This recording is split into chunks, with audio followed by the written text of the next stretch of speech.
హరి ఓం. పరమేశ్వర స్వరూపమైన సభకి నమస్కారం. అమ్మవారి యొక్క అనుగ్రహ విశేషం చేత మనం గత కొద్ది రోజులుగా శంకర భగవత్పాదాచార్య కృతమైనటువంటి సౌందర్యలహరి అనబడేటటువంటి ఒక అమృత భాండం గురించి అమ్మవారు పలికించినంత మేర, శంకరులు కటాక్షించినంత మేర వ్యాఖ్యానం చేసుకుంటూ వస్తున్నాం. నిన్నటి రోజున కొన్ని శ్లోకములను వ్యాఖ్యానం చేసి ఉన్నాను. అందులో అమ్మవారు పెట్టుకునేటటువంటి చెవి తాటంకముల యొక్క మహాత్మ్యమును గురించి ఒక శ్లోకంలో ఉన్నటువంటి విశేషాన్ని మీకు చెప్పి ఉన్నాను. ఇవాళ చెప్పబోయేటటువంటి శ్లోకం పరమపావనమైనటువంటి శ్లోకం. అంటే సౌందర్యలహరిలో ఏ శ్లోకానికి ఆ శ్లోకమే అమృత గుళిక. అయితే ఈ మాట ప్రత్యేకంగా ఎందుకంటున్నాను అంటే, శంకరాచార్యుల వారు ఈ జాతికి పెట్టని భిక్ష లేదు.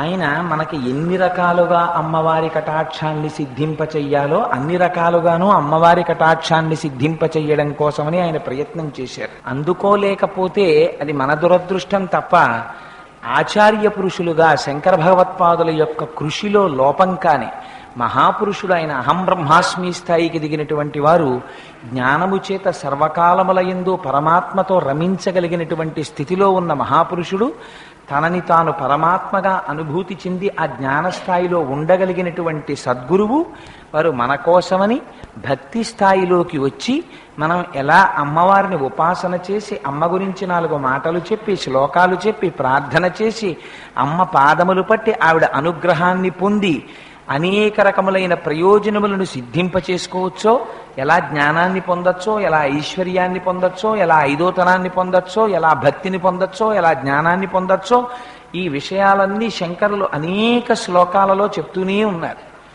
ఇవాల్టి శ్లోకంలో శంకర భగవత్పాదులు ఒక చాలా గొప్ప విషయాన్ని విశదీకరిస్తారు. అందులో అంటారు, శరజ్యోత్స్నా శుద్ధాం శశయుత జటాజూటమకుటాం వరత్రా సత్రాణ స్ఫటిక ఘటికా పుస్తకరాం సకృన్నత్వా నత్వా కథమివ సతాం సన్నిదధతే మధుక్షీరద్రాక్షా మధురి మధురీణా ఫణితయ అంటారు. ఇది అమ్మవారి యొక్క స్వరూపాన్ని సరస్వతీ స్వరూపంగా వర్ణన చేయాలి. సరస్వతీ కటాక్షం నాకొద్దు అనగలిగినటువంటి వాడు ఈ ప్రపంచంలో ఎవ్వడూ ఉండడు. అసలు అమ్మవారిది ఆ సరస్వతీ కటాక్షం లేకపోతే ఎన్ని కోట్లు ఉండనివ్వండి, బెంగే నిరంతరం. ఏమో ఎవరు మోసం చేస్తారో ఎవరు మోసం చేస్తారో ఎవరు మోసం చేస్తారో ఎన్ని ఉండనివ్వండి, అక్షరం రాదు అని అంటే మాత్రం విద్యావిహీన పశువు, వాణ్ణి 2 కాళ్లతో ఉన్నటువంటి పశువుగా చూస్తారు. అందుకని విద్య అనేటటువంటిది మనిషికి అంత అవసరం. అంత అవసరమైతే విద్య నేర్చుకుందామని ప్రయత్నం చేసేటటువంటి వాళ్ళు అందరూ ఉంటారు. ఎవరికి అమ్మ యొక్క కటాక్షం ఉన్నదో వాళ్ళకి మాత్రమే వస్తుంది. సరస్వతీ కటాక్షం ఉన్నదా, వాడు విద్వాన్ సర్వత్ర పూజ్యతే, అన్ని చోట్ల పూజింపబడతాడు. అందుచేత అది బాహ్యమునందు కావలసినటువంటి లౌకికమైన విద్య దగ్గర నుంచి జ్ఞానము వరకు, పునరావృత్తి రహిత శాశ్వత శివ సాయుధ్యమును మీకు ఇప్పించగలిగినటువంటి జ్ఞానము వరకు అమ్మవారి యొక్క అనుగ్రహం చేత భాషిస్తుంది ఆ జ్ఞానం. ఆ అమ్మని ఎలా స్తోత్రం చెయ్యాలో, ఎలా ప్రార్థన చెయ్యాలో, ఆ తల్లి స్వరూపము ఎలా ఉంటుందో, అందులో మీకు సగుణమైన ఆరాధన చెయ్యాలి అంటే అమ్మవారి యొక్క స్వరూపం అసలు మనస్సులో నిలబడాలి కదా. ఇలా ఉంటుంది అమ్మవారి స్వరూపము అన్నది మీకు పూర్ణంగా ఒకసారి మనస్సులో నిలబడితే కదా. అలా నిలబడేటట్టుగా చెప్పడం కోసం శంకరులు ఎంత గొప్ప శ్లోకం చెప్పారంటే, శరజ్యోత్స్నా శుద్ధాం శశియుత జటాజూటమకుటాం అంటారు. ఆ సరస్వతీదేవి శరజ్యోత్స్న, అమ్మవారు శరత్కాలంలో ఉండేటటువంటి చంద్రబింబం ఎంత కాంతివంతంగా ఉంటుందో అంత కాంతితో కూడినటువంటి స్వరూపము కలిగినదై ఉన్నదట. అయితే ఇక్కడ ఒక చిత్రమైనటువంటి విషయం ఉంటుంది. మనకి అది నిజంగా అలా దేహబంధుత్వాలు ఉంటాయా అంటే, సగుణంగా ఆరాధన చేస్తే వాళ్ళకి శరీరం తప్ప, ఒక ఆకారం తప్ప, లేకపోతే అసలు ఆకారం ఎక్కడది? సగుణ నిర్గుణాసాతు ద్విధా ప్రోక్త మనీషిభి సగుణ రాగిభిసేవ్య నిర్గుణాతుర్ విరాగిభి అంటారు దేవీ భాగవతంలో వ్యాస భగవానుడు. మనం కోరికలతో చేస్తాం కాబట్టి ఒక సగుణమైనటువంటి ఆరాధన చేస్తాం. ఆ సగుణమైన ఆరాధన చేసేటప్పుడు ఆ త్రిమూర్తుల మధ్యలో ఒక బంధుత్వాన్ని ఒకదాన్ని చెప్తారు, ఒక వింతైన బంధుత్వాన్ని. బ్రహ్మగారి భార్య అయినటువంటి సరస్వతీదేవి పరమశివుడికి చెల్లెలు. పరమశివుని భార్య అయిన పార్వతీదేవి శ్రీ మహావిష్ణువుకి చెల్లెలు. శ్రీ మహావిష్ణువు భార్య అయిన లక్ష్మీదేవి బ్రహ్మదేవుడికి చెల్లెలు. అంచేత వీళ్ళు ఒకరికొకరు చెల్లెళ్ళు అవుతారు. అవడంలో అన్న చెల్లెళ్ళు ఒక పోలికల్లో ఉంటారు. పైగా ఇద్దరి మనప్రవృత్తులు కూడా ఒక రకంగానే ఉంటాయి. అందుకని ముమ్మూర్తుల మీ చెల్లెలు కదా అంటుంటారు. అందుకని అన్న చెల్లెళ్ళు ఒక పోలికలో ఉంటారు. పరమశివుడు జ్ఞానప్రదాత. ఆయన శివుడు జ్ఞానాన్ని ఇవ్వడం అంటే శివుడి తర్వాతే. అందుకని అసలు శివుని యొక్క స్వరూపమేది. అంచేత ఆ శివుడు ఎలా జ్ఞానం ఇస్తాడో సరస్వతీదేవి కూడా అలాగే జ్ఞానాన్ని ఇస్తుంది. అందుకని ఇక్కడ శంకరులు అంటారు శరజ్యోత్స్నా శుద్ధాం. శరత్కాలంలో అమ్మవారులో ఉండేటటువంటి చంద్రబింబము ఎంత స్వచ్ఛంగా ఎంత ప్రకాశవంతంగా ఉంటుందో అటువంటి కాంతి కలిగినటువంటి అమ్మ. మనం శరత్కాలం వచ్చేటప్పటికి ఎవరిని ఆరాధన చేస్తాం? శరత్కాలం వచ్చేటప్పటికి ఆరాధన శరన్నవరాత్రులు అని అమ్మవారిని ఆరాధన చేస్తాం. మొట్టమొదట అమ్మవారి పాదాలు పట్టుకుంటే అమ్మవారు తమోగుణాన్ని విరిచేస్తే అప్పుడు అయ్యవారి చేతిలో మనం చెయ్యి పెడితే రజోగుణాన్ని అయ్యవారు విరిచేస్తే వసంత నవరాత్రుల దగ్గరికి వచ్చేటప్పటికి మనం రామచంద్రమూర్తితో కలిసి పట్టాభిషేకం. రామచంద్రమూర్తి యొక్క పట్టాభిషేకంలో ఉండి పుష్పక విమానం ఎక్కి ఉత్తర దిక్కుగా వెళ్ళడం జరుగుతుంది. అందుకని శరత్కాలంలో మొట్టమొదటి ఉపాసన శారదా ఉపాసన. సరస్వతీదేవి యొక్క పేర్లలో శంకరాచార్యుల వారికి పరమ ప్రీతికరమైనటువంటి పేరు శారదా అన్న పేరు. అసలు శంకరులు పెట్టినటువంటి పీఠాల పేర్లు కూడా శారదా పీఠాలే. ఎందుకంటే శృంగగిరిలో ఉన్న పీఠానికి శారదా పీఠం అనే పేరు. శంకరులు సాధారణంగా శారదా శారదా శారదా అంటూనే ఉంటారు. ఉత్తర భారతదేశంలో శారదని శారదా అంటుంటారు. వాళ్ళు షాని సాగా పలుకుతారు. పరమాచార్యులు వారు అన్నారు అది కూడా ఒక విధంగా యథార్థమే అన్నారు. ఎందుచేతనంటే సారమేది జ్ఞానమే. అందుకని సారద జ్ఞానమును ఇచ్చే తల్లి సరస్వతీదేవి. అందుకని ఆవిడ శారద. అదిగో అటువంటి శారద, ఆ శారద ఉపాసన ఎలా చెయ్యాలో ఎలా జ్ఞానం పొందుతారో చెప్పడానికి ఇవాళ ఆ సరస్వతీదేవి యొక్క స్వరూపాన్ని మన ముందు ఆవిష్కరింపజేస్తున్నారు శంకరులు. శరజ్యోత్స్నా శుద్ధాం శశియుత జటాజూటమకుటాం. ఆ సరస్వతీదేవి, ఆ శారదాదేవి, ఆవిడ కూడా పరమశివుడు ఎలా అయితే తన యొక్క కొప్పులో నెలవంక ధరిస్తాడో, ఆ చంద్రరేఖని ధరిస్తాడో, కళాభ్యాం చూడాలంకృత శశికళాభ్యాం నిజతపఫలాభ్యాం అంటారు.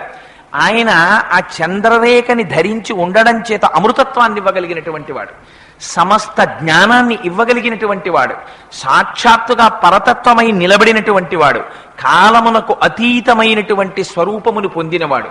ఇందుచేత కాలములో వచ్చినటువంటి ప్రతి వస్తువు కాలములో పడిపోతుంది. కాలాతీతముగా ఉండదు ఆ వస్తువు. కాలములో వచ్చింది వారు ఎంతటి మహాత్ములవనివ్వండి, ఆఖరికి శంకరులేవనివ్వండి, శంకరుల ఉపాధి ఉండిపోతుందా? ఉండదు. 32 సంవత్సరములు మాత్రమే కరచరణాదులతో కదలాడారు భూమి మీద. 32 సంవత్సరముల తరువాత శంకరుల యొక్క ఉపాధి లేకపోవచ్చు, కానీ శంకరుల యొక్క ఆత్మ ఎక్కడికి వెళ్ళిపోతుంది? వారు మహాజ్ఞాని, వారు ఎప్పుడూ సర్వత్రా ఉండనే ఉంటారు. కానీ ఉపాధి మాత్రం ఉండదు. ఎందుకని? కాలములో వచ్చినది కాలములో వెళ్ళిపోతుంది. కానీ ఆ వెళ్ళిపోతున్న కాలానికి గుర్తేమిటి? వెళ్ళిపోతున్న కాలానికి గుర్తే చంద్రరేఖ. మొన్నటి రోజున మీకు ఒక రోజున విజ్ఞాపన చేశాను. తిథులన్నీ ఎందులోంచి వస్తాయి? ఆ చంద్ర కళలన్నీ ఆ 16వ కళలోంచి వచ్చి 16వ కళలోకి వెళ్ళిపోతుంటాయి. శుక్లపక్షంగా కృష్ణపక్షంగా నడిచేటటువంటి కాలమునకు ఆధారమైనటువంటి చంద్రరేఖ, శాశ్వతమైన కళ ఏది ఉన్నదో ఆ కళని పరమశివుడు ధరించి ఉంటాడు. అందుచేత ఆయన కాలాతీతమైనటువంటి స్వరూపమును పొందినవాడు. కాలాతీతమైనటువంటి స్వరూపమును మనం కూడా పొందాలి అంటే మళ్ళీ పుట్టి మళ్ళీ మరణించవలసినటువంటి అవసరము లేని జ్ఞానము కలగాలి. అదిగో అటువంటి జ్ఞానమేదో ఆ జ్ఞానమునకు శివజ్ఞానమని పేరు. ఆ శివజ్ఞానమును ఇవ్వగలిగినటువంటిది అమ్మవారు ఒక్కరే ఇస్తుంది. ఎందుకని? ఆ అమ్మవారు మాయాస్వరూపిణి. ఆ తల్లి అనుగ్రహము కలగనంత వరకు ఆవిడ జగత్తు వైపు తిప్పుతుంది. ఆవిడ అనుగ్రహం కలిగిందా ఆవిడ శివుడి వైపుకి తిప్పుతుంది. అందుకని జ్ఞానమిచ్చినా ఆ తల్లే, లంపటమునందు తిప్పినా ఆ తల్లి. అందుకే భాగవతంలో 8వ స్కంధంలో పోతన గారు అంటారు, లంపటము నివారింపను సంపద కృప చెయ్య జయము సంపాదింపన్ సంపెడి వారి వధింపను సొంపారగ నికెచెల్లు సోమార్థధర. మనం కాలాన్ని శాసించలేం. ఈ కాలము ఉండాలి అంటే ఉండదు మనకి. అయ్యయ్యో పొద్దున్న వెళ్ళిపోయినటువంటి కాలం మళ్ళీ ఒక్కసారి వస్తే బావుణ్ణు, మనకి రాదు కాలం. కానీ ఆ కాలము భగవంతునకు వశమై ఉంటుంది. అందుకే ఆ కాలము భగవంతుని యొక్క నడకయే కాలముగా ఉంటుంది. అందుకే పోతన గారు శివుడంటే ఈ కంటితో చూసేటటువంటి స్వరూపమని అనుకుంటున్నావేమో. శివుడంటే ఏదో నువ్వు ఊహించినట్టుగా మెడలో పాములు వేసుకున్నవాడు, చంద్రవంకం ధరించినటువంటి వాడు, జటాజూటం ఉన్నవాడు, నాగాంబరములను కట్టుకున్నటువంటి వాడు, విభూతి పూసుకున్నవాడు ఆయన శివుడు అనుకుంటున్నావేమో. అసలు జ్ఞానము చేత దర్శించినప్పుడు శివుని యొక్క స్వరూపం అంటే ఎలా ఉంటుందో తెలుసా అని నిర్వచనం చేశారు పోతన గారు. అగ్నిముఖంబు పరాపరాత్మకమాత్మ కాలంబు గతి రత్నగర్భ పదము శ్వశనంబు నీ యూర్పు రసన జలేషుండు దిశలు కర్ణంబులు దివము నాభి సూర్యుండు కన్నులు శుక్లంబు సలిలంబు జఠరంబు జలధులు చెదలు శిరము సర్వౌషధులు రోమచయము శల్యంబు లద్రులు మానసమృతకరుండు ఛందములు ధాతువులు ధర్మసమితి హృదయము ఆస్యపంచకముపనిషదాహ్వయంబు అయిన నీరూపు సదసత్వమై శివాఖ్యయై స్వయం జ్యోతి అయ్యొప్పు ఆజ్యమగుచు అన్నారు పోతన గారు. అదిగో అది పరమశివుని యొక్క స్వరూపం అంటే. అందుకని అంటారు శంకర భగవత్పాదులు పరమశివుని ఉద్దేశించి, చంద్రోద్భాసిత శేఖరే స్మరహరే గంగాధరే శంకరే సర్పైర్భూషిత కంఠకర్ణ వివరే నేత్రోద్ధ వైశ్వానరే దంతిత్వకృత సుందరాంబరధరే త్రైలోక్య సారే హరే మోక్షార్థం కురుచిత్త వృత్తి మమలాం అంతైస్తు కింకర్మభి అంటారు. అందుకని జీవుడిగా ఉండిపోయినటువంటి వాణ్ణి ఉద్ధరించి జీవుడు కాడు, జీవుడు సాక్షాత్తు దేవుడే అని చెప్పి అజ్ఞాన లంపటాన్ని తీయగలిగినటువంటి జ్ఞానం ఇయ్యగలిగిన వాడు ఎవరైనా ఉన్నాడంటే పరమశివుడు ఒక్కడే. ఆ పరమశివుడు అమ్మవారి కన్నా అభేదం. నేను మొట్టమొదటి నుంచి మీకు ఈ విషయం చెప్తున్నాను. అయ్యవారు అమ్మవారు కారు, అయ్యవారు అమ్మవారు కలిసే ఉంటారు. పాలు పాల తెలుపు, తేనె తేనె తీపి, చంద్రుడు చంద్రప్రభ, దీపము దీపపు కాంతి, సూర్యుడు సూర్య కిరణము ఎలా ఒకదాని నుంచి ఒకటి విడివడి ఉండవో అలా పార్వతీ పరమేశ్వరులు శివశక్తులు వారు ఎన్నడూ కలిసే ఉంటారు. వాళ్ళిద్దరినీ విడదీసి చూడడం కుదరనే కుదరదు. అమ్మవారు ఎక్కువ అని మీరు ఒక్క మాట అన్నారా, ముందు అసహ్యించుకునేది అమ్మవారి. ఎందుకని? ఆ తల్లి మహాపతివ్రత. తెల్లవారి లేస్తే శంకర భగవత్పాదులు సౌందర్యలహరిలో ఎన్ని చోట్ల చూపించారు. అయ్యవారు వస్తున్నారనేటప్పటికీ పరుగు పరుగున వెళ్లి మోకాళ్ళు గట్టి పడిపోయేలా అయ్యవారికి వంగి నమస్కారం చేయడం అమ్మవారి అలవాటు. ఇది జ్ఞానమున్న వారందరూ దర్శించి ఎప్పుడూ కలిసే ఉంటారు. దీనికి మీకు నేను ఒక్క ఉదాహరణ చెప్తాను. బలిచక్రవర్తి దానం ఇద్దాం అనుకున్నాడు. దానం ఇద్దాం అనుకుని ఎవరికి ఇవ్వాలి? ఆ వచ్చినటువంటి వామనమూర్తికి దానం ఇద్దాం అనుకున్నారు. వామనమూర్తి ఏ రూపంలో వచ్చారు? బ్రహ్మచారిగా వచ్చారు. బ్రహ్మచారిగా వచ్చినటువంటి వాడికి పక్కన భార్య ఉంటుందా? భార్య ఉండదు. దానమిచ్చే ముందు అడిగాడు బలిచక్రవర్తి, ఏమయ్యా పిల్లాడా, ఏమిటో ఇంత కష్టపడి వచ్చావు, నిన్ను చూస్తే నాకు ముచ్చట వేసేస్తోందో, ఏమిటి బొత్తిగా 3 అడుగులు నేలంటావేమిటి, నీకేం కావాలి చెప్పు. వరచేలములో మాడలో ఫలములో వన్యంబులో గోవులో హరులో రత్నములో రథములో నికేతనములో వన్యంబులో గోవులో కరులో రత్నములో విమృష్టాన్నమో కన్యలో ధరణీకండమో కాకయేమడిగతో ధాత్రీ సురేంద్రోత్తమా, నీకేం కావాలో చెప్పవయా ఇచ్చేస్తానన్నాడు. అంటే ఆయన అన్నాడు, నాకు ఇవన్నీ ఎందుకయ్యా, ఒంటివాడ నాకు 1-2 అడుగుల మెరయిమ్ము సొమ్ము మెర్రయల్లా కోర్కె తీర బ్రహ్మ కూకటి ముట్టెద దన కుతుక సాంద్ర దనవేంద్ర అన్నారు. 3 అడుగులు ఇవ్వయా, నువ్వు అది తీర్చావా, నేనేమిటో చూపిస్తాను నీకు, 3 అడుగులు నేల ఇయ్యి చాలు అన్నారు. అంటే అబ్బో, ఈయన పెద్ద లిస్టు చెప్పారు. ఆయన బ్రహ్మచర్య ఆశ్రమంలో ఉన్నవాడు ఏ వస్తువులు మాత్రమే ముట్టుకోవాలో ఆ వస్తువులు తప్ప ఇతరమైన వస్తువులు నాకెందుకని, గొడుగో జన్నిదమో కమండలయు నాకున్ ముంజియో దండమో వడుగేనెక్కడ కరుల్ వామాక్షుల శంభులెక్కడ నిత్యోచిత కర్మమెక్కడ మదాకాంక్షితంబైన 3 అడుగుల మేర యత్రోవకిచ్చుటది బ్రహ్మాండంబు నా పాలికిన్ననడే. నాకెందుకయా ఒక గొడుగి, ఒక యజ్ఞోపవీతమి, అలాంటివి పుచ్చుకోవాలి, ఒక కమండలమి, అంతేకాని నేనేమో బ్రహ్మచారినా, నాకేమో నువ్వు ఆవులు ఇస్తావా, గుర్రాలు ఇస్తావా, ఏనుగులు ఇస్తావా, ఆడపిల్లలు ఇస్తావా, నాకెందుకయ్యా, నాకు అక్కర్లేదన్నాడు. అంటే పాపం తప్పకుండా దానం చేస్తానని రమ్మ మానవ కొత్తమ చెమ్మ నీ వంచితంబు లేదనకిత్తు చెమ్మ అడుగుల ఇటురా నిమ్మ కడుగంగవలయు నేటికి తడయం అని బంగారు పళ్ళెని చాపి అందులో కాళ్ళు పెట్టమన్నాడు బలిచక్రవర్తి. వామనమూర్తి వచ్చి కాళ్ళు పెట్టారు. వామనమూర్తి అప్పుడు ఏ స్వరూపంతో ఉన్నారు? బ్రహ్మచారిగా ఉన్నారు. బ్రహ్మచారిగా ఉన్నవాడికి ఆయనే చెప్పుకున్నారు. పైగా తొల్లి సిరియుగలదు చెప్పెద నాటెంకి సుజనులందు తరచు సొచ్చి ఉండు. ఒకనాడు ఐశ్వర్యం ఉండేది, స్త్రీ ఉండేది, అంటే లక్ష్మీదేవి ఉండేది. ఇప్పుడో నేను బ్రహ్మచారిగా ఉన్నాను, నాకెక్కడుంటుంది అని గోప్యంగా మాట్లాడారు. నిజంగా అసలు బలిచక్రవర్తి వామనమూర్తి కాళ్ళు కడుగుదామనుకుని బలిచక్రవర్తి భార్య వింధ్యావళి బంగారు పాత్రతో నీళ్లు పోసింది.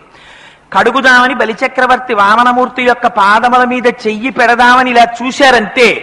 బలిదైత్యేంద్ర కరత్వయీ కృతజల ప్రక్షాళన వ్యాప్తికిం జలజాచాక్షుడు సాచ యోగి సుమన సంప్రార్థిత శ్రీదమున్ కలితానం రమా లలాట పదవీ కస్తూరికాసాదమున్ నలినామోదము రత్ననూపురము నానావేదమున్ పాదమున్ అన్నారు పోతన గారు. నాకు ఆ పాదం మీద ఏం కనపడుతోందో తెలుసా? పొద్దున్న నిద్ర లేవగానే భర్త పాదములకు తన నొసట ఉన్నటువంటి కస్తూరి తిలకం ఆయన పాదములకు తగిలేటట్టుగా శ్రీ మహాలక్ష్మి వచ్చి మోకాళ్ల మీద వంగి ఆయన పాదములకు లలాటము తగిలేటట్టు నమస్కరించినప్పుడు లక్ష్మీదేవి లలాటమునందున్న కస్తూరి తిలకము స్వామి పాదములకు అంటుకుని ఉండగా నాకు దర్శనం అవుతోంది అన్నారు పోతన గారు. బ్రహ్మచారిగా ఉన్న వామనమూర్తికి ఏమిటి, లక్ష్మీదేవి యొక్క తిలకం అనడం ఏమిటి? ఆ తల్లి తిలకం అటువంటిది. కస్తూరీ తిలకంచితేందు విలసత్వద్భాసి పాలస్థలిం కర్పూర ద్రవ మిశ్రచూర్ణ కపురామోదోల్ల సద్వీటికాం లోలాపంగ తరంగ తైరితి కృపా సారైర్నతానందినీం శ్రీశైల స్థలవాసినీం భగవతీం శ్రీమాతరం భావయే అంటారు.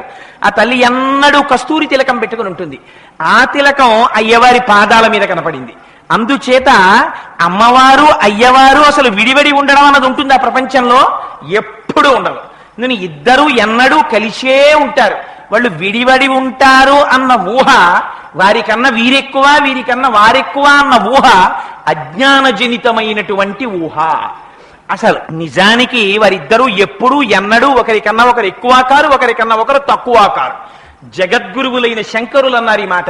వాళ్ళిద్దరూ నిజ తపఫలాభ్యాం, ఒకరి తపస్సుకి ఒకరు ఫలమై ఉన్నారు తప్ప ఒకరికన్నా ఒకరు తక్కువ కారు, ఒకరికన్నా ఒకరు ఎక్కువ కాదు. వాళ్ళిద్దరూ అంతగా కలిసిపోయినటువంటిది ఆ శివశక్తుల యొక్క స్వరూపం. అందుచేత శంకరులు అంటారు, శరజ్యోత్స్నా శుద్ధాం, ఈ జ్ఞానం ఇవ్వగలిగినటువంటి వాడు మళ్ళీ పుట్టవలసినటువంటి అవసరం లేని జ్ఞానం ఇవ్వగలిగినటువంటి వాడు పరమశివుడు ఒక్కడే. ఆయన జ్ఞానప్రదాత. అందుకే మెరిసిపోతుంటాడు, శుద్ధ స్ఫటికంలా తెల్లగా ఉంటాడు. ఆయన చెల్లెలు కదా సరస్వతీదేవికి కూడా అదే పోలిక. అందుకని ఆవిడ కూడా శరజ్యోత్స్నా శుద్ధాం మెరిసిపోతోంది. శశియుత జటాజూటమకుటాం, అమ్మవారు కట్టుకున్నటువంటి జటాజూటంలో ఆ పైన చంద్రరేఖ ప్రకాశిస్తోంది. ఇది ఎందుకు శంకరులు ఇంత ఘనంగా దాని గురించి చెప్పడం? మనకి అది ఒక ధ్యాన శ్లోకంగా ఉపయోగపడాలి. అమ్మవారి యొక్క అనుగ్రహాన్ని పొందడానికి, ఆ సరస్వతీదేవి ఆ శారదాదేవి యొక్క అనుగ్రహాన్ని మనం పొందడానికి అమ్మవారిని సాకార స్వరూపంగా వర్ణించి చూపిస్తున్నారు శంకరులు ఇవాళ. అందుకని శశియుత జటాజూటమకుటాం వరత్రా సత్రాణ స్ఫటిక ఘుటికా పుస్తకరాం. ఈ శ్లోకాన్ని తప్పులు లేకుండా, ఉచ్చారణ దోషం లేకుండా రోజు అమ్మవారి పాదాల దగ్గర విజ్ఞాపన చేస్తే ఆ అమ్మ ఏ జ్ఞానం మీకు ఇవ్వదు? అసలు నిజానికి పిల్లలందరూ ఈ శ్లోకాలు నేర్చుకుని వీటిని ప్రతిరోజు అమ్మవారి పాదాల దగ్గర చెప్పుకోవాలి. ఎందుకని అందులో శంకరుడు ప్రశ్న చేశారు, ఎందుకు రాదు జ్ఞానం అని అడిగారు. జ్ఞానం వస్తుందని లేదు, ఎందుకు రాదన్నారు.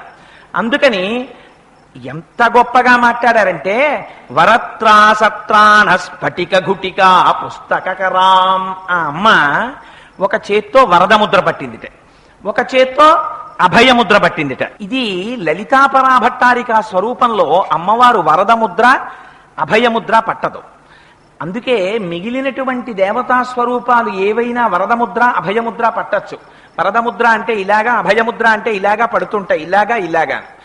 ఆ ముద్ర లలితాపరాభట్టారికా స్వరూపం పట్టుకోదు. ఎందుకంటే అందులో ఉన్నటువంటి ఔచిత్యం ప్రధానంగా అసలు అమ్మ వరదముద్ర, అమ్మ అభయముద్ర పట్టడం అంటే ఇంకా ప్రపంచంలో అంతకన్నా హాస్యాస్పదమైనటువంటి విషయం వేరొకటి లేదు. అసలు మీకు అమ్మవారు కోరినటువంటి కోర్కెలు తీర్చగలిగినది, భయాన్ని పోగొట్టగలిగినది ప్రపంచంలో అమ్మ ఒక్కటయే. ఎందుకని మీరేం పిలిచి అమ్మని పిలిచి స్తోత్రం చేసి, అమ్మ నాకు ఈ భయం వేస్తోందమ్మా, ఆ భయం పోగొట్టమ్మా అంటే చిన్నతనంలో అమ్మ మీకు భయం పోగొట్టిందా?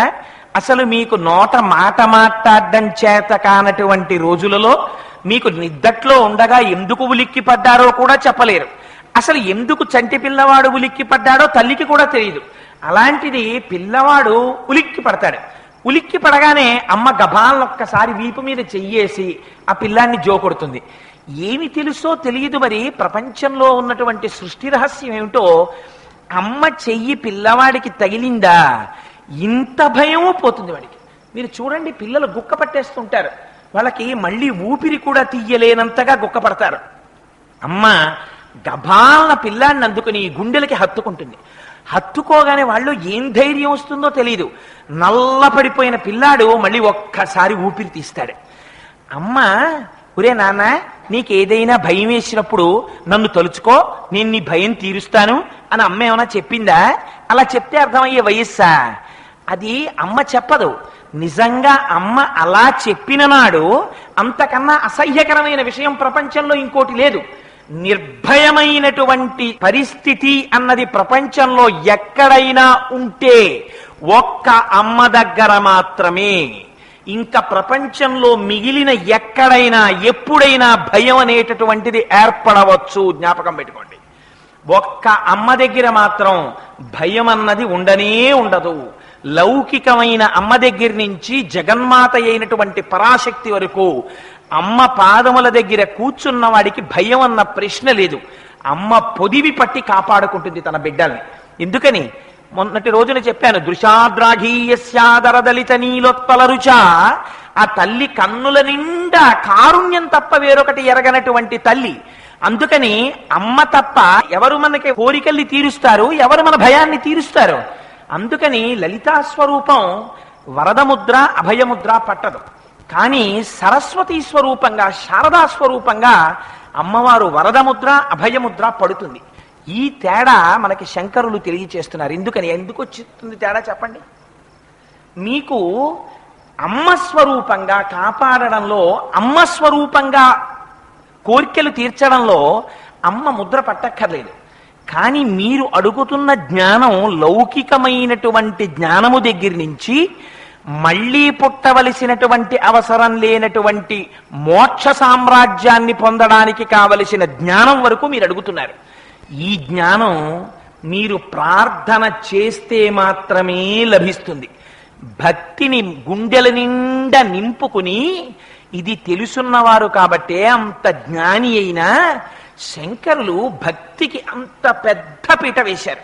అందుకే శివానంద లహరిలో అయినా ఆ భక్తి చిట్ట చివరికి ఎక్కడికెళ్ళిపోవాలి అంటే, అంకోలం నిజబీజ సంతతి రయస్కాంతోపలం సూచిక సాధ్వీ నైజ విభుం లతాక్షితిరుహం సింధు సరిద్వల్లభం ప్రాప్నోతీహ యథా తథా పశుపతే పాదారవిందద్వయం చేతో వృత్తి రూపేత్య తిష్టతి సదా సాభక్తి రిచ్యుచ్యతే అంటారు.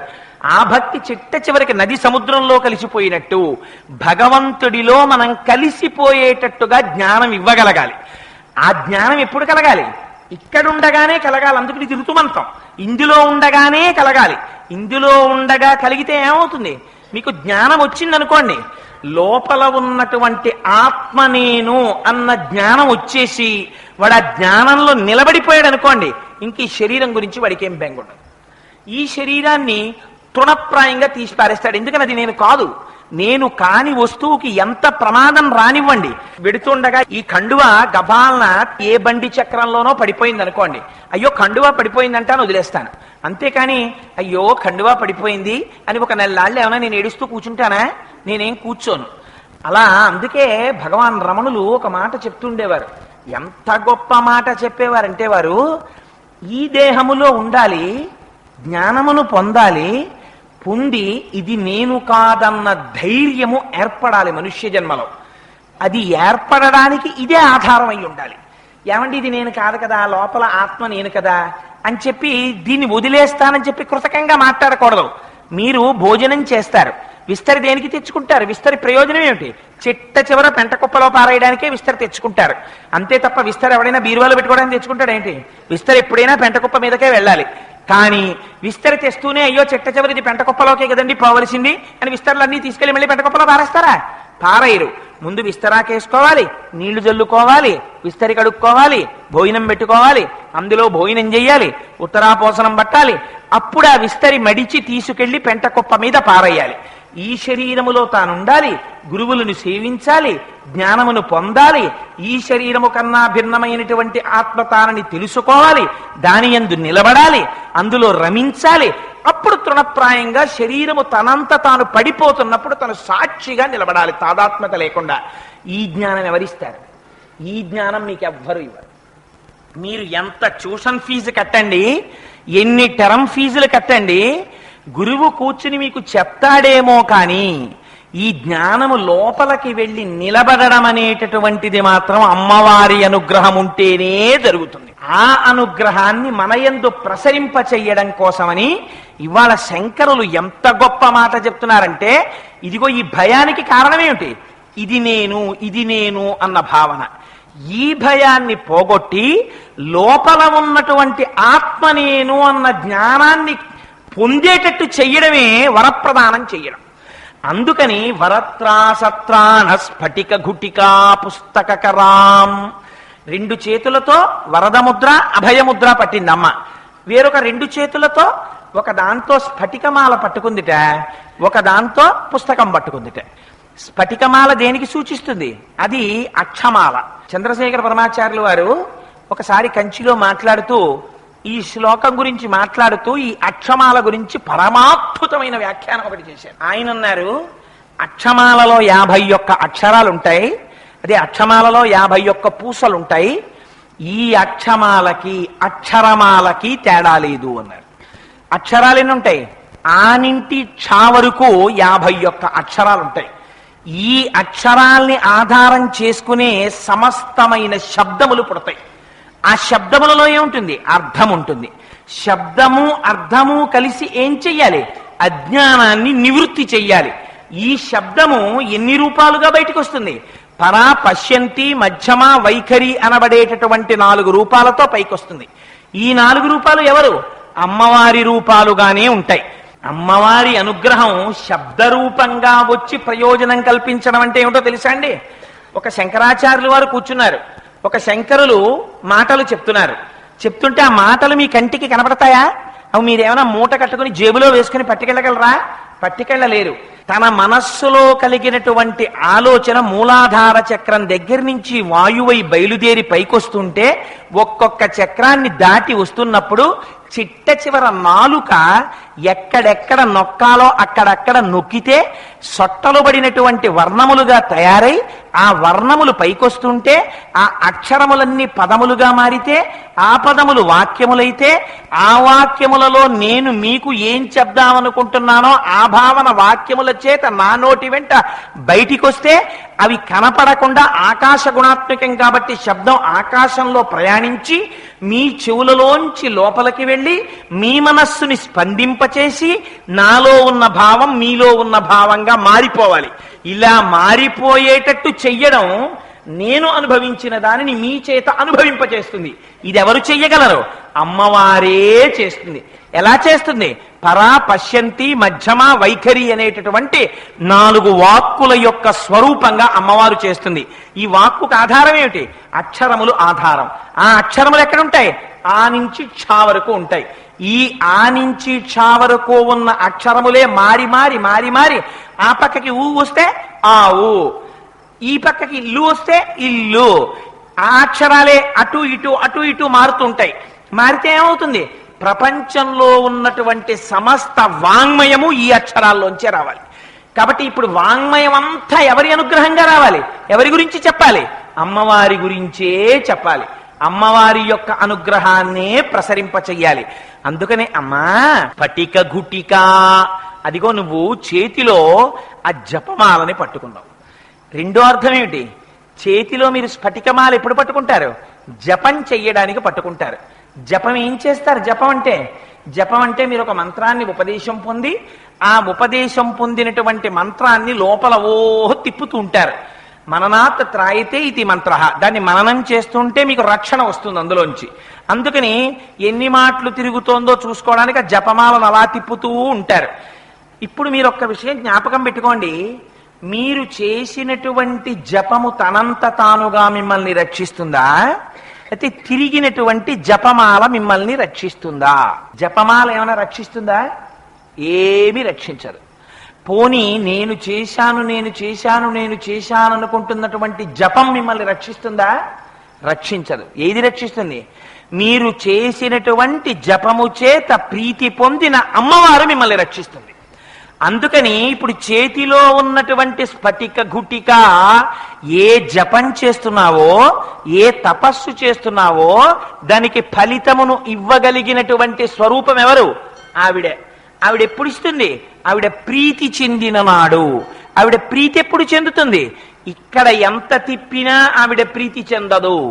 రామకృష్ణ పరమహంస దీని గురించి ఒక అద్భుతమైన కథ చెప్పేవారు. వెనకటికి ఎప్పుడు భగవత్ సంబంధమైనటువంటి మాటలు మాట్లాడుతూ శిష్యులందరినీ చేరదీసి మంచి ప్రసంగాలు చేస్తూ ఎప్పుడూ భగవత్ సంబంధంగా కాలం గడిపేటటువంటి ఆయన ఒక వీధిలో కాపరం ఉంటుండేవాడు పెంకుటింట్లో. ఎదురుగుండా ఓ పెంకుటిల్లు ఉండేది. ఆ పెంకుటింట్లో ఒక వ్యభిచారిని ఉండేది. ఆ వ్యభిచారిని తన యొక్క వృత్తి రీత్యా విటులను ఆకర్షిస్తుండేది ఆవిడ. ఈయన ఇక్కడ భగవత్ సంబంధంగా శిష్యులతో కాలం గడుపుతూ ఉండేటటువంటి ఆయన అస్తమానం అటు చూస్తూ ఉండేవాడు. అదిగో మళ్ళీ ఎవరో వచ్చారు, వాడిని లోపలికి తీసుకుపోతోంది, అయిపోయింది వాడి పని ఇక్కడతోటి, వాడి మెడలో ఉన్నవి తీసేసుకుంటుంది, వాడి వేళ్లకు ఉన్నవి తీసేసుకుంటుంది, వాడి డబ్బు తీసేసుకుంటుంది, దిక్కుమాలింది, ఇలాగే అందరినీ నాశనం చేసేస్తోంది అని మనసులో అనుకుంటూ ఉండేవాడు.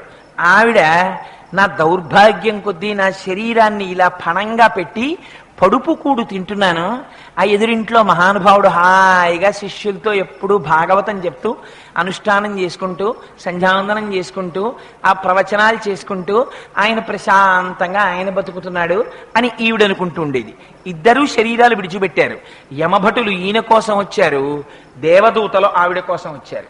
వాళ్ళిద్దరూ కంగారు పడ్డారు. ఆయన అన్నాడు, లేదు పొరపాటు పడ్డారు, మీరు ఏదో అడ్రస్ పట్టుకురావడంలో, ఇటు మీరు రండి అటు వారు వెళ్ళండి అన్నారు. వాళ్ళు అన్నారు, మాకేం అడ్రస్లు చేంజ్ ఉండదు, అలాగా మేము కరెక్ట్గా పట్టుకొస్తాం, మీకోసమే మేము వచ్చాం, ఆవిడ కోసమే వారు వచ్చారన్నారు. అదేమిటి? ఆవిడ బతికున్నంత కాలం చేసింది వ్యభిచారం అన్నారు. వ్యభిచారం శరీరం చేసింది, మనస్సు పరమాత్మ కైంకర్యం చేసింది. నువ్వేం చేశావు? నీ శరీరం పూజా మందిరంలో కూర్చుంది, నీ మనస్సు వ్యభిచారం చేసింది. అమ్మవారికి కావలసింది మనస్సు. ఎవరికి కావాలరా? నీ శరీరం ఏం చేస్తోందో నీ మనస్సు ప్రధానం. నువ్వు చేసింది కాపట్యం, నటన. అందుకని నీకు ఎక్కువ శిక్ష వేయాలి, అందుకని నిన్ను తీసుకెళ్ళడానికి వచ్చామన్నారు. ఇప్పుడు చెప్పండి, ఇదే రక్షించేది? అందుకే అంటారు శంకరులు, నువ్వు పైనేం కట్టావు పరమాత్మకు అనవసరం. వటురువా గేహీవా ఇతిరపి జటీవా తదితరో. నువ్వు ఉపనయనం చేసుకున్నావా? నువ్వు జటివా? నువ్వు గృహస్థాశ్రమంలో ఉన్నావా? నువ్వు సన్యాసం తీసుకున్నావా? భవతు భవకింతేన భవతి. ఎవడికి కావాలరా ఇవన్నీ? యదీయం మృత్పద్మం యది భవదధీనం పశుపతే తదీయస్త్వం శంభో భవసి భవభారంచ వహసి. నీ హృదయ పుష్పాన్ని తీసి స్వామి పాదాల దగ్గర పెట్టావా? నీ వెంట పడడానికి ఆయన సిద్ధంగా ఉన్నాడు. అందుకని నువ్వు చేసేటటువంటి తపస్సుని డాంబికము చెయ్యకు. నేనింత జపం చేశాను, నేనింత తపస్సు చేస్తున్నాను అనకు. అది గోప్యం. నీకు ప్రీతి ఎవరి వల్ల కలగాలి? నువ్వు నీ పట్ల ఎవరి యొక్క అనుగ్రహం కలగాలి? అమ్మవారి యొక్క అనుగ్రహం నీ యందు ప్రసరించాలి. దానికి నీకున్నది శరణాగతి మాత్రమే. అందుకని కేవలం 51 అక్షరముల చేత ఉన్నటువంటి సమస్త వాంగ్మయంలో ఉన్నటువంటి విశేషాన్ని అందించగలిగినది ఆమె. అందుకే అంటాడు ప్రహ్లాదుడు, చదివించిరి నన్ను గురువులు, చదివితి ధర్మార్థ ముఖ్య శాస్త్రంబులునే, చదివినవి కలవు పెక్కులు, చదువులలో మర్మమెల్ల చదివితి తండ్రి అన్నాడు. నన్ను గురువులు ఎంతో చదివించారు, కానీ నాన్న అసలు చదువులలో మర్మం ఏమిటో నేను చదివిశాను నాన్న అన్నాడు ప్రహ్లాదుడు. ఈ జ్ఞానం ఎక్కడి నుంచి వస్తుంది? అమ్మవారి యొక్క అనుగ్రహంలోంచి వస్తోంది. జ్ఞాపకం పెట్టుకో.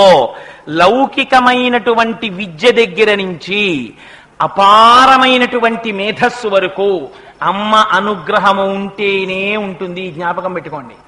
మహాపండితుడు ఒక ఆయన నాకు తెలుసున్న ఆయన ఉంటుండేవారు. ఎంత గొప్ప లెక్చరర్ అంటే ఇంకా సామాన్యమైన లెక్చరర్ కాడు.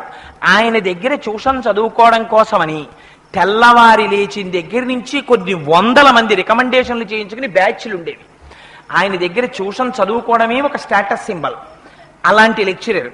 కానీ అమ్మవారి అనుగ్రహం అంటే మీకు ఒక్క మాట చెప్తున్నాను. ఆయనకి తల మీద చిన్న దెబ్బ తగిలింది. ఈ వెంటింటూ కోమాలోకి వెళ్ళిపోయాడు, మర్చిపోయాడు సబ్జెక్ట్. చాలా కాలం తర్వాత ఆయనకి స్ఫురణలోకి వచ్చింది. అనుగ్రహాన్ని ఆవిడ తలుచుకుందా, అహంకరించావా, గర్వించావా, నీ బ్రతుకేమిటో నీకు చూపిస్తుంది. నిమిషమాత్రంలో ఆవిడ తీసేస్తుంది, నిమిషమాత్రంలో ఆవిడిస్తుంది. స్ఫురత్తునందు ప్రకాశించేది కేవలం అమ్మ అనుగ్రహమే. అందుకే గాయత్రి ఏ సంప్రదాయం వాళ్ళవనివ్వండి, గాయత్రిని వదలడానికి వీల్లేదు. ప్రచోదయాత్ ప్రచోదయాత్ ప్రచోదయాత్ ప్రచోదయాత్. పరమాచార్యులు వారు ఒక ప్రశ్న వేసేవారు. ఎంత గొప్ప ప్రశ్న అంటే, పరమాచార్యులు వారు సాయంకాలం అసుర సంధ్య వేళలో చంద్రమౌళీశ్వరారాధనకు అభిషేకానికి వచ్చేటప్పటికీ పైన చొక్కాలు విప్పి ఉత్తరీయం వేసుకుని ఉన్న వాళ్ళ ఒంటి మీద ఎవరివన్నా యజ్ఞోపవీతాలు కనపడితే చిటికలు వేసి లేపేసేవారు, వెళ్ళిపోమ్మని. వెళ్ళి ముందు సంధ్యావందనం చేసిరా. ఆయన ఒకసారి ప్రసంగం చేస్తూ అన్నారు, సంధ్యావందనం చెయ్యని బ్రతుకొక బ్రతుకా బ్రాహ్మణుడుదని అడిగారు. సమాజము నశించిపోతోందంటే కారణం సరి అయినటువంటి ఆరాధన లేని బ్రాహ్మణుడి చేతే. ఎలుగెత్తి చాటారు పరమాచార్యుల వారు. అందుకని ముందు సమాజమునకు మార్గము చూపించవలసిన వాడవు నువ్వు ముందు ఎలా నడవాలో అలా నడు. నీ వెంట జాతి నడుస్తుంది.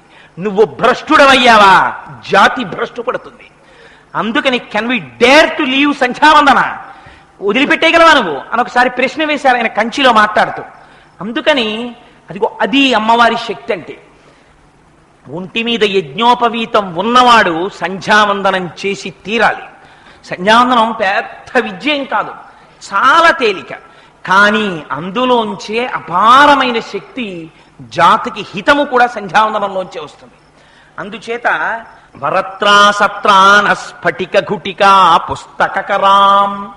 ఆ తల్లి ఎంత జ్ఞానం కావలసి ఉండనివ్వండి, ఇక్కడ పుస్తకం ఉంటుంది, ఇక్కడ మస్తిష్కం ఉంటుంది, ఇక్కడ కన్నులు మధ్యలో ఉంటాయి. వాడు పాపం పుస్తకం చదువుతూనే ఉంటాడు. చిన్నతనంలో మా అమ్మ మమ్మల్ని తెల్లవారకట నిద్ర లేపుతుండేది, ఒరే చదువుకోండిరా 4 గంటలకి. లేస్తే మా అక్కకి ఒక దుర్గుణం ఉండేది. ఇప్పుడు అది ఇక్కడ దగ్గరలో ఎక్కడా లేదు కాబట్టి నాకు భయం లేదు దాని గురించి చెప్పడానికి. ఎక్కడో హైదరాబాద్లో ఉంది అది. అందుకని దాని గురించి చెప్పారని ఎప్పుడైనా తెలిస్తే అది నన్ను మందలిస్తుంది, ఎరా అని. అలా అక్క మందలిస్తే అదో సంతోషం. అలా అనగలిగిన వాళ్ళు ఎవరంత స్వతంత్రంగా, అందుకని అదో సంతోషంగా ఉంటుంది. అందుచేత అది పక్కన కూర్చుని సోషల్ చదివేది. అక్బర్ హుమయూన్కి కుమారుడు, అక్బర్ జన్మించినప్పుడు హుమయూన్ కష్టములలో ఉండెను, ఆ తర్వాత ఏదో కస్తూరిని అందరికీ పంచిపెట్టెను, అడవులలో ఉండెను అని చదువుతుండేది. నేను చదువుతున్నది మాకు బుర్రలోకి ఎక్కేది కాదు, అది చదువుతున్నది బుర్రలోకి ఎక్కేది. అక్క అక్బర్ ఎవరి కుమారుడు అంటే, నీకెందుకు, నీ చదువు నువ్వు చదువుకోక అనేది. పుట్టినే కళ్ళు చదివేవి. అక్బర్ హుమయూన్ కుమారుడు. అక్బర్ పాఠం మీద ఆ రోజున టెస్ట్ పెడితే దానికి 0, ఎప్పుడూ పూర్ణత్వమే దాన్ని. అది అలా దాని సంతోషం, దాని జీవితం హాయిగా ఉందనుకోండి. లౌకికమైన విద్య ఉంటేనే హాయిగా ఉండాలా. అందుచేత ఎందుకు చెప్తున్నానంటే, పుస్తకం ఉండడం వేరు, పుస్తకమునకు మస్తిష్కమునకు మధ్యలో కన్నులుండడము అంతే. ఒకే పుస్తకాన్ని 9 పిల్లలకి మీరు ఇవ్వండి, 1 గంట పోయిన తరువాత పిలిచి మాట్లాడండి, ఒక్కొక్కరి మేధస్సులోకి ఒక్కొక్క రకంగా ప్రవేశిస్తుంది. ఎవరా ఎక్కించిన తల్లి? అది అమ్మవారి అనుగ్రహం అంటే. దట్ కెనాట్ బి మెజర్డ్, దాన్ని మీరు కొలవలేరు. సమస్త జ్ఞానము, పుస్తకగతమైనటువంటి జ్ఞానము ఏది ఉన్నదో, లౌకికమైన విద్యలు ఏ ఉన్నాయని మీరు అనుకుంటున్నారో, ఆత్మోద్ధరణ ఇయ్యగలిగినటువంటి పునరావృత్తి రహిత శాశ్వత శివ సాయుధ్యం ఇయ్యగలిగిన మోక్ష జ్ఞానము నుండి లౌకికమైన విద్యల వరకు, లలిత కళల వరకు సమస్తము అమ్మవారి యొక్క అనుగ్రహము చేత మాత్రమే భాసిస్తాయి.